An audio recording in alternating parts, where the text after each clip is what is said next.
everyone. Welcome back to Life in Spite of. My name is Sean.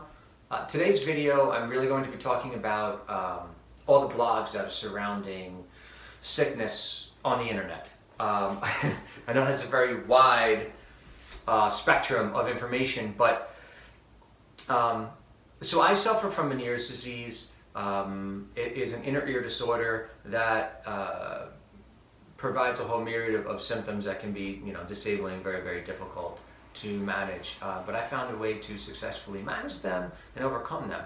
And I'm living my life better than I ever could have imagined. I'm really, really, really fortunate for it. How I did it was I avoided the negativity that comes with it. So if you're not familiar with Meniere's disease or you're recently diagnosed first, I'm sorry. You can watch some of my other videos. I can get more into specifics. But primarily, when I was first diagnosed, one of the things with Meniere's disease is two things. Number one, they don't really know what causes it. And number two, they can't really fix it. So when I heard that, I had all these really disabling symptoms. I had vertigo, I had tinnitus, I was fluctuating hearing loss. I couldn't hear for days. It was pretty tough.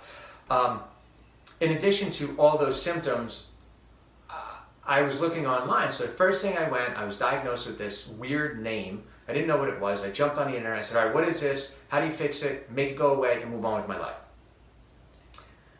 What I found was not only there's not a cure, they weren't really sure what caused it.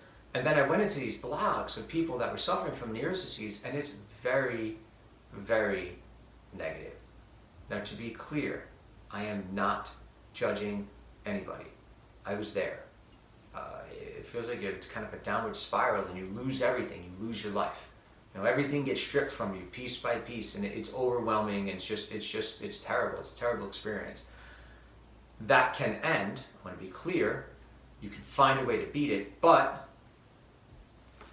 at the initial go, and some people who have been suffering for a long time, they're having a rough go at it. There's no other way to put that. And I don't want to diminish their struggles, because that would be just completely not fair and completely inappropriate. However, what I didn't want to do was live the rest of my life in turmoil. I had to find a way to get out of that. What I found was, as I was going online trying to find a way, trying to find something that would help me, a lot of the people that I was encountering online, through no fault of their own, they were suffering, and they were trying to get support from others, but they just kept focusing on the negative and on all the hard things that they were doing, and it was kind of a self-perpetuating cycle, and it was just very difficult to see. And frankly, I was already scared, and I was already overwhelmed, and I became even more so as I subjected myself to all of these negative blogs and negative information and negative posts that were online. So if you're going to go down that road, please take everything you see online with a grain of salt, and if you can at all, avoid it. I wish somebody had told me that at the get-go. I know it's like the old saying that it's like, here, you see this red button? Don't press this red button. And the first thing you press it. I get it. But if you can stay off the blogs, stay off the blogs. What can you replace it with? So now you're looking at it, all right, well, I'm going online to try to find out how I can help myself here. What can I change? What can I do? All right, stop. So first thing is, if you are going to the blogs, look for the positivity in it. Look for what works for people. Or if you're looking up, don't just look up Meniere's disease and suffering. Change your approach a little bit.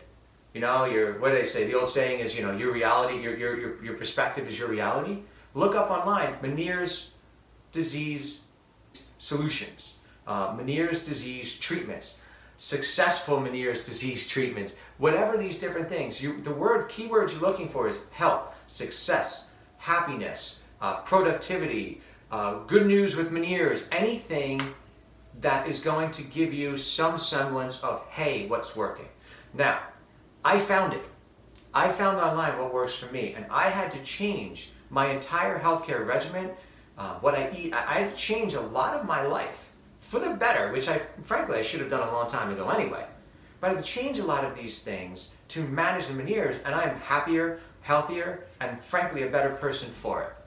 But the first thing I had to do was back away from those negative blogs. So please do so. If you're stuck in that world and you're kind of spiraling there and that's someplace that you're comfortable with, then I'm not telling you to change what you're doing. I'm just giving you an alternative approach.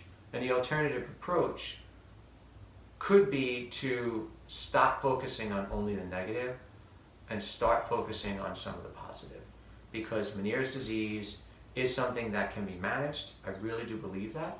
And I believe it's something that you can live a successful, healthy, happy life with in spite of some of the challenges that it's given you. All right, so good luck to you. Thank you for your time, and I'll see you again soon.